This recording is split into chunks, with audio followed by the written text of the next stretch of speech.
I understand exactly what you're telling me. Then move. I don't think you understand. Requires a code and a key card. Yes. So either you stole someone's credentials or you forced that door. Sir, stop right there. Last warning. Step away from that elevator right now. No. Excuse me? You heard me. Sir, you are standing in a restricted federal facility without authorization. You will step away from that elevator. I will physically remove you from it. Do you understand what I'm telling you? You at the elevator bank. Rafia complies with down to Reich. I need Travis on this level. Copy? You're going to stand right there and you're not going to move. I wasn't planning to. Good. The Birch Harmon Federal Building in downtown Indianapolis was not a place people wandered into by accident. 3 layers of security, 2 badge checkpoints, a guard station at the underground parking entrance with cameras that fed directly to a monitoring room on the 4th floor. It was a serious building. A quiet building, the kind of building where people wore lanyards and walked fast and didn't look up from their phones in the elevator. Officer Dale Cruz had worked building security here for 11 years. Contract security, hired through a private firm called Sentinel Shield Services out of Columbus, Ohio.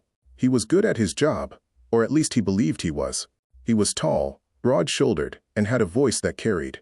He'd handled real situations before. A protester who chained himself to the lobby doors back in 2019. A delivery driver who refused to submit to a bag check in 2021. He knew how to project authority. What he didn't always know was the difference between projecting authority and actually having it. This morning, Cruz had arrived at the underground parking level B2 to respond to a report from a younger guard named Travis, who'd flagged a man on the interior security camera. The man had apparently bypassed the parking gate arm and walked through a side door that was supposed to require keycard access. Travis had described him as, older guy. Gray jacket, doesn't look like he belongs. That was the entire report. Doesn't look like he belongs. And so Cruz came down, saw the man standing calmly near the elevator bank, and did what he always did when he felt challenged. He came in loud. Now he stood 3 feet from the old man, hand resting on his radio, and the old man was looking back at him with an expression that Cruz couldn't quite read. It wasn't fear. It wasn't guilt. It looked almost like patience. Last chance, sir. ID, or I'm detaining you right here. The old man glanced down at Cruz's hand on the radio, then back up at his face. You can try. What did you just? I said you can try. I didn't say it would go well for you. Cruz felt something shift in his chest. Not fear exactly. Something closer to confusion. He'd expected one of 2 responses. Either the man would panic and comply, or he'd get aggressive and make it easy. This was neither. This was something else entirely. This was a man who was completely unbothered. That bothered Cruz more than anything. Travis, he called over his shoulder. Get down here. He pulled out his radio. Control. This is Cruz on level B2. I need a supervisor down here for a trespassing situation. Send somebody now. The old man said nothing. He shifted the canvas bag slightly on his shoulder and looked toward the elevator. Don't you move. I'm not moving. Keep it that way. Here's what Officer Dale Cruz didn't know yet. He didn't know the man's name. He didn't know the man's history. And he had absolutely no idea that the very building he was trying to protect, the Birch Harmon Federal Building, had a name on the permanent access roster that matched the name on the old man's ID exactly. A name that had been on that roster for longer than Cruz had worked there. Have you ever watched someone in a position of authority completely misread a situation? Keep watching, because what happens in the next few minutes changes everything. Travis arrived first. 24 years old, 6 months on the job, still wore his uniform like it was slightly too big for him. He looked at the old man, then at Cruz, then back at the old man. That's him, Travis said quietly. I can see that, Cruz snapped. He turned back to the man. Sir, I'm going to need you to sit down on that bench and wait for my supervisor. This doesn't have to get complicated. It isn't complicated. You're in a restricted area without authorization. I have authorization. Then show it to me. The old man looked at him for a long moment. When your supervisor arrives. Cruz exhaled hard through his nose. You're stalling. I'm waiting. There's a difference. Travis leaned toward Cruz and lowered his voice. He came through the Delta side door. That door needs a code and a keycard.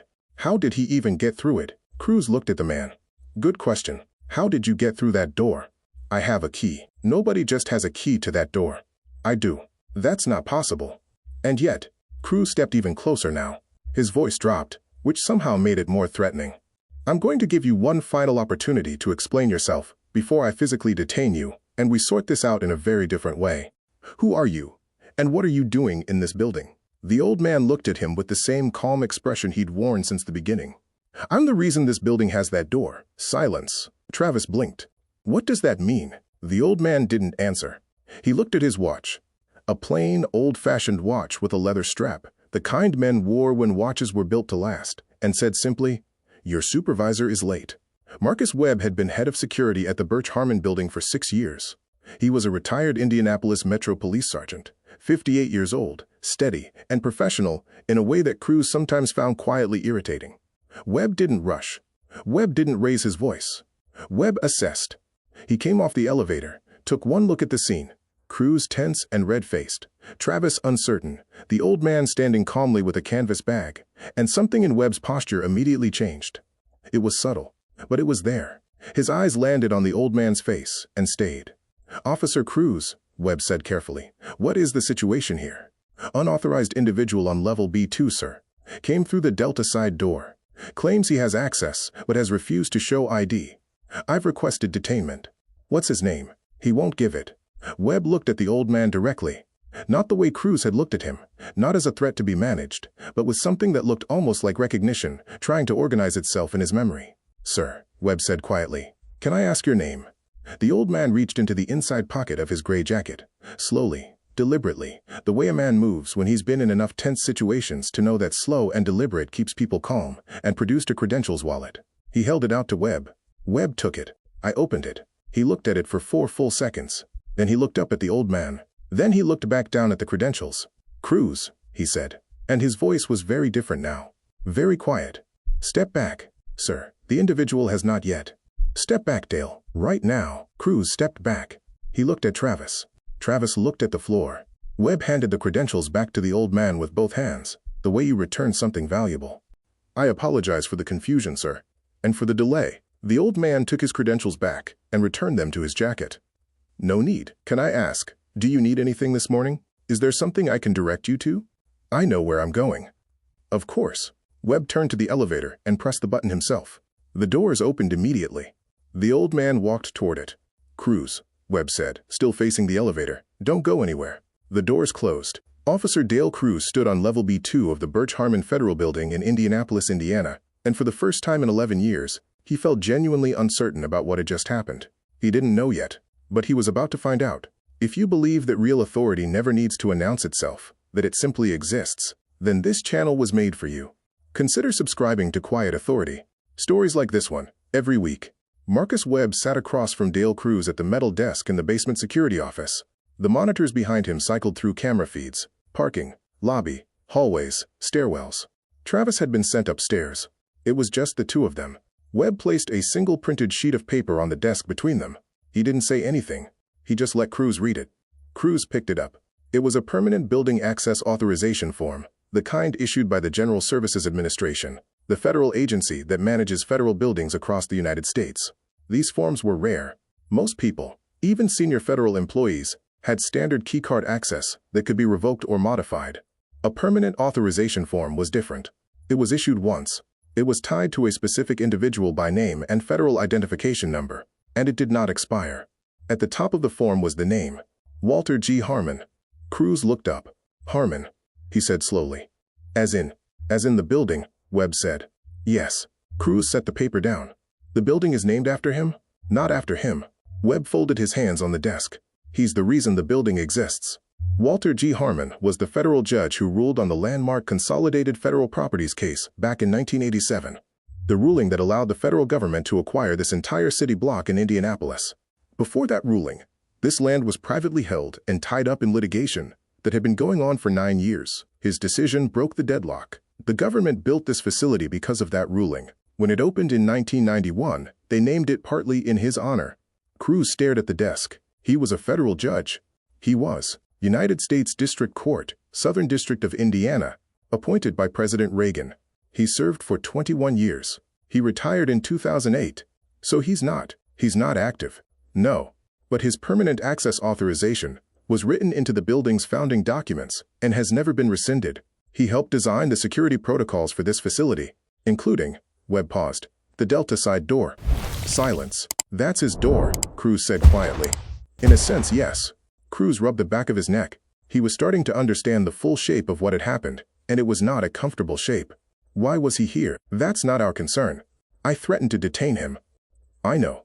I put my hand toward my radio and told him I was going to physically. I know, Dale. He didn't even react.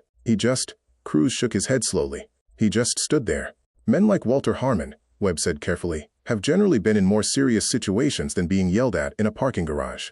Now here's what the security camera footage later showed, and what no one in that building had expected.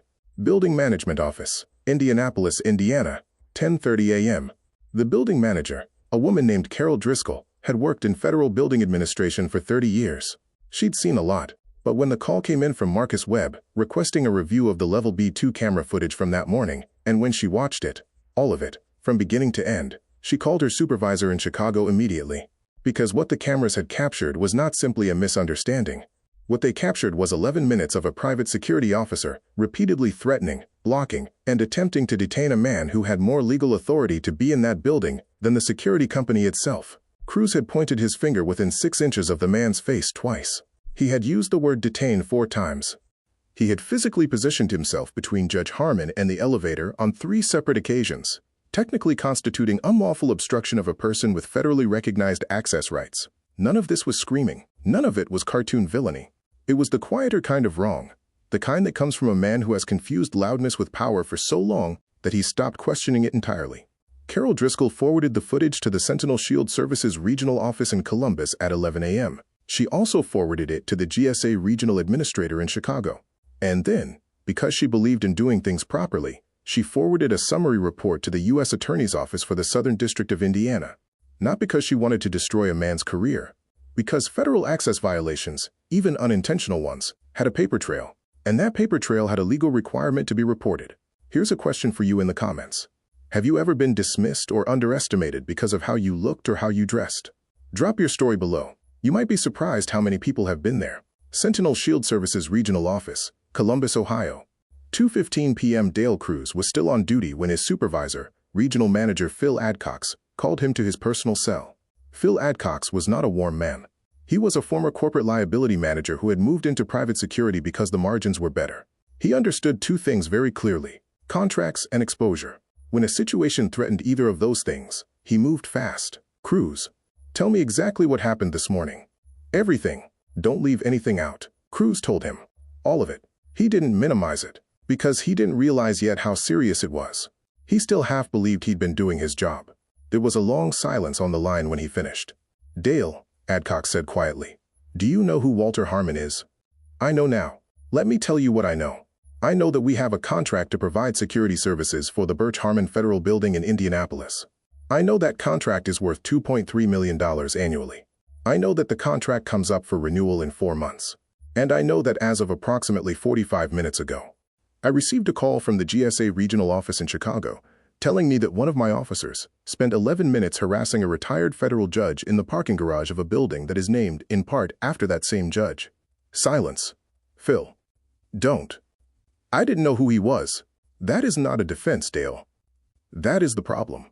Adcox exhaled. When he spoke again, his voice was controlled in the way that executives get controlled when they are managing damage. You're suspended pending review. Effective immediately.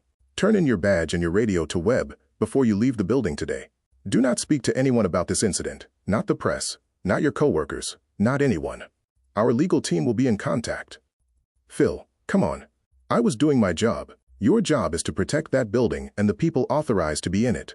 Walter Harmon was one of those people. The most authorized person in that building, by some measures. You didn't protect him. You threatened him. The line went quiet for a moment. Go home, Dale. What nobody on Level B2 had known was this. Walter G. Harmon, 79 years old, retired United States District Judge for the Southern District of Indiana, had not come to the Birch Harmon Federal Building that Tuesday morning in November by accident. He had come because he had received a letter. The letter was from a former law clerk of his, a young man named David Park, now a practicing attorney in Indianapolis, who had reached out to inform the judge that a case was currently proceeding through the federal court system that bore a remarkable structural resemblance to a decision Harmon had written in 1994. A decision called United States v. Merriweather, which had to do with the lawful jurisdiction of federal authority over certain categories of quasi-private property. David Park had asked, respectfully, if the judge would be willing to review the original case documents, the physical copies, which were stored in the building's permanent archive on the 4th floor, and offer any informal guidance on how his 1994 decision should be properly interpreted. It was the kind of quiet legacy work that retired judges sometimes did. Unpaid. Unofficial. Done because the law mattered to them long after it stopped paying their salary. That was why Walter Harmon had driven in from his home in Carmel, Indiana, a 20-minute drive up Route 31, that Tuesday morning, to look at some old papers in a building that existed partly because of a decision he'd made 37 years ago. He had come in through the Delta side door, because he'd always come in through the Delta side door. It was closer to the archive elevator. He'd used his key, issued to him in 1991 and never taken back, because it was his key. He hadn't expected the confrontation. He hadn't been rattled by it either. On the 4th floor, David Park met him at the archive door, slightly breathless. He'd seen the incident on the lobby monitor and had been trying to get downstairs without creating more disruption. "Judge Harmon, I am so sorry. I heard what happened on the lower level. I should have met you at the entrance." "Don't worry about it." The officer, was he? He was doing his job. Imperfectly. "Should I call someone?" "I can contact building management. I can." Judge Harmon set his canvas bag down on the archive table and began removing his jacket. "David." "Yes, sir." "Show me the Merriweather file." David Park paused, then nodded. "Then I went to find the file." Because that's what Walter Harmon had come to do. And a loud man in a parking garage had not changed that.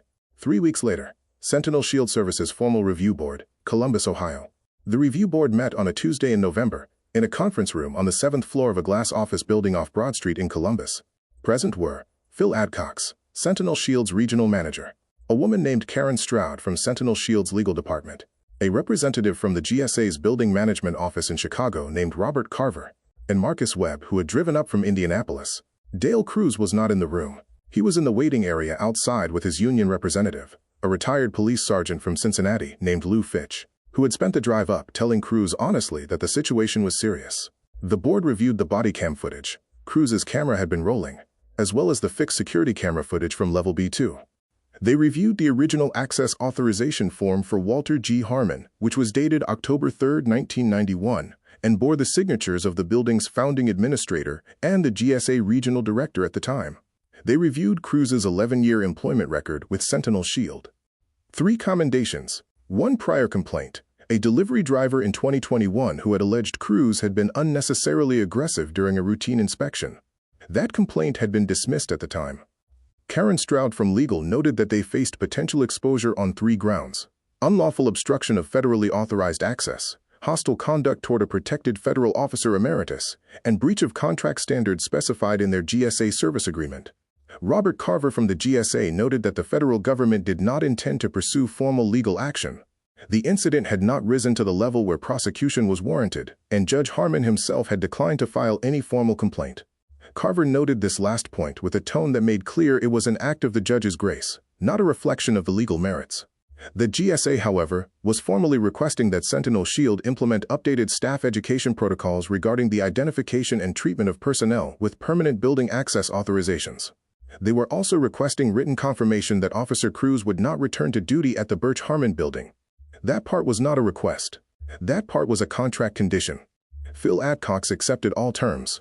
When Dale Cruz was called into the room 20 minutes later, it took less than 8 minutes. His employment with Sentinel Shield Services was terminated. He would receive 60 days severance in accordance with his contract. He was encouraged, by Karen Stroud, to review the non-disparagement clause in his employment agreement before speaking publicly about the incident. Lou Fitch advised him to accept the terms. Cruz accepted the terms. He drove back to Indianapolis alone. Have you ever seen someone in authority lose everything because they couldn't see past their own assumptions? What would you have done in Judge Harmon's position? Leave your answer in the comments. I read every single one. Birch Harmon Federal Building, Level B2. That same Tuesday in November, 4:47 p.m., Judge Walter Harmon spent 4 hours in the archive that morning. He read through the Merriweather file carefully, made 9 handwritten notes in a small leather notebook he carried everywhere, and shared his thoughts with David Park over coffee in the 4th floor break room. The same break room that had been there since 1991, with the same style of government-issue coffee maker that hadn't changed in 30 years. They talked for an hour and a half. About the case. About the law.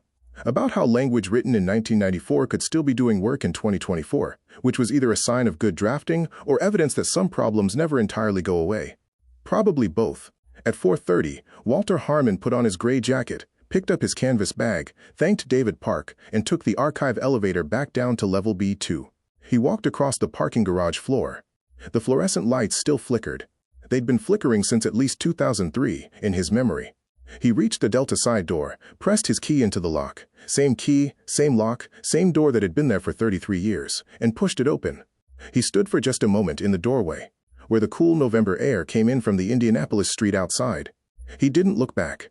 He didn't need to. He walked out, let the door close quietly behind him, and walked to where he'd parked his car on Meridian Street. A dark blue 2009 Buick LeSabre with 180,000 miles on it, because Walter Harmon had never seen any good reason to replace a car that still ran well. He drove north on Route 31 toward Carmel. He was home by 5:15. His wife, Patricia, had pot roast on the stove. She asked how the day was. He hung his jacket by the door. "Interesting," he said. And that was all he said. 3 months after the incident, Marcus Webb gave a short informal address to a new group of Sentinel Shield security officers who had been brought in to replace several personnel at the Birch Harmon building, including crews. It wasn't a formal training. Just 15 minutes before a shift started, Webb standing in front of them in the lobby, arms folded, choosing his words carefully. He told them about the morning in November. He didn't exaggerate. He didn't editorialize. He simply described what had happened, what the cameras showed, and what the result had been. Then he said this: "In 30 years of law enforcement and building security, I have learned one thing that I want you to carry with you every single day you work in this building. Quiet is not the same as powerlessness. A man who doesn't raise his voice is not a man who has nothing to back him up. The loudest person in a room is almost never the most dangerous one." He looked at them. When someone is calm, genuinely calm, not pretending, not performing, but actually unbothered. When someone looks at you while you're raising your voice and they simply wait, that is not weakness. That is experience. And in my experience, that kind of calm comes from one place: the knowledge that they don't need to win the argument, because they've already won. He let that sit for a moment. Learn to read a room. Learn to read a person before you decide who they are. You are not here to project authority. You are here to protect people. There is a difference. Don't ever let anyone confuse you on that point. Judge Walter G. Harmon filed no lawsuit. He made no public statement. He gave no interview. He returned to the archive 4 more times that winter, each time through the Delta side door, each time with his same leather strap watch and his same canvas bag. Nobody stopped him again. There is a specific kind of arrogance that only thrives in the absence of information. Dale Cruz had not been a malicious man. He had not woken up that Tuesday morning in November, planning to humiliate a retired federal judge in a parking garage. He had simply made the oldest and most dangerous mistake a person in authority can make. He had looked at a man and decided, before asking a single question, who that man was. He had seen an old gray jacket and worn leather shoes and a quiet, unhurried manner, and he had told himself a story. The story said, "This man does not belong here." And once that story was in place, he had not looked for evidence that might challenge it. He had only looked for confirmation. That is not a problem unique to security guards. It is not unique to Indianapolis. It is not unique to any profession, any age, any part of this country. It is the problem that happens when authority becomes a costume instead of a responsibility. Walter Harmon had spent 21 years on the federal bench in Indianapolis. He had presided over cases involving organized crime, corporate fraud, civil rights, and constitutional law. He had been called at 3 a.m. to issue emergency injunctions. He had written decisions that were cited in cases from Nashville to Portland, from Baton Rouge to Billings, Montana. He had clerked for a Supreme Court justice in 1971 and had turned down a federal appellate appointment in 2001 because he wanted to stay close to the ground, close to the actual people and the actual places where the law did its work.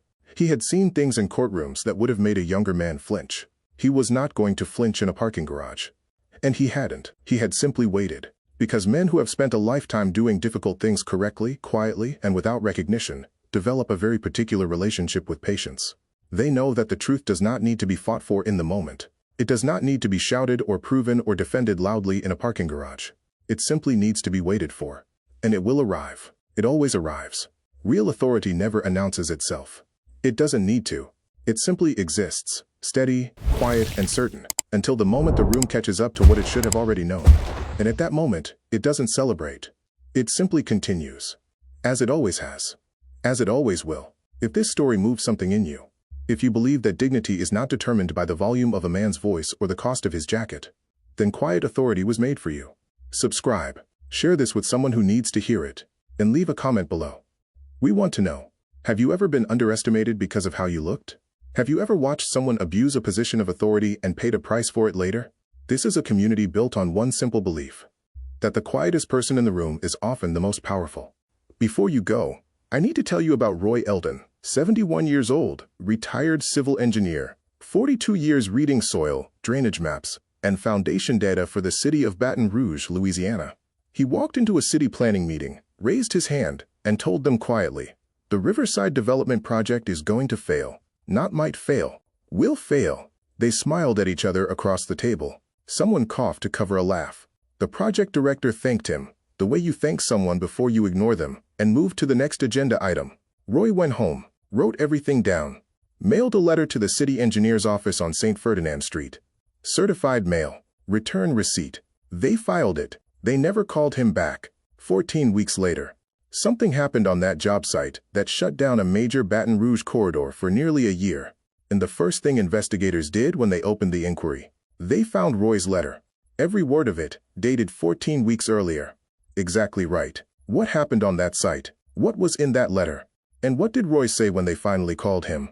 That story drops next. Subscribe and hit the bell. You will want to be there for this one. Thank you for watching. Remain blessed.